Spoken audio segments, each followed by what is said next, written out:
the main thing for me is just to continually, put out things that I feel proud about, whether it be acting or producing movies or writing and producing songs and touring with my band and just entertaining. I've always, loved singing. Actually, when I was a freshman in college, I wrote a song for the Special Olympics and performed it at the ceremony. From a very young age, music was a big part of my life in my house, and it was just something that I love to do. And when you train to be an actor, when you do any kind of musical theater and stuff like that, we would do scene study in the morning, then we do dance at night, and then we do voice lessons and stuff like that. So, to be able to do 2 or 3 things, it was kind of natural for a performer if you really train. Yeah, I say not as many people know that I'm a singer as know that I'm an actor, but quite a few people know that I am a singer since we've been on a nationwide tour and the album's been out. And our record's called The Road Less Traveled, and we got nominated for International Reggae and World Music Award last year.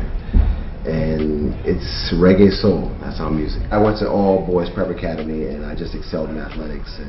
But a graduate film student ran up to me when I was in college and begged me to be in his movie, and I was like, why me? All those kids studying drama would love to be in your movie. And he says, it's the way you look. You look like you should be in movies. You look like you should be in my movie. And so I'm the type of person I'll try anything once. It was safe, so I did it. I had an experience like we all have. You ever sit down and talk to somebody for like an hour, and you feel as though you know them for so much longer than the time you talk to them? Well, that's the way I felt about acting. I felt natural. I felt like it wasn't even my first time on the set. So after the film, I changed my major and studied drama and started making movies. And I must have made it because I'm talking to you. Cover is very sexy, maybe too sexy. So I think it's a role that people will be familiar with me. I just think that the overall outcome of the role and the plot twist is something that will surprise everyone, and it has surprised so many people. But during the course of my career, I feel very lucky because I haven't been able to be pigeonholed. I've played a wide variety of roles, from a killer to a lover boy to a sexy guy to a track star to whatever, a basketball player who's troubled, and so I think I've played a wide variety of roles. I think sometimes when a certain role stands out in people's heads, it draws them to that type of a role. But I think I played a wide variety of roles. I mean, David Ruffin to Little Richard. I mean, you can't get more different than that. So many of those things you had to read on his face as opposed to his actual dialogue. And for me, it's powerful for me because I know that people have to look into my eyes to see what's going on with me.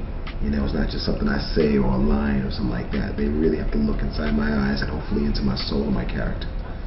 Well, I have a new movie that I've already shot called Capers, which is a comedy set in Brooklyn with myself and Danny Matheson from the '70s Show. And it's like I said, it's shot in Brooklyn, and it's a neighborhood movie where these 3 different sections of people decide to rob this pawn shop, but they wind up robbing all on the same night at the same time. So you can just imagine, all the funny circumstances that come from that. And I have a few other things in the works that I'm developing. I bought the rights to the oral history of Sly and the Family Stones, and I would love to play Sly Stone. I think he'd make David Ruffin look like a choir boy. Yo. Hey. You're swimming.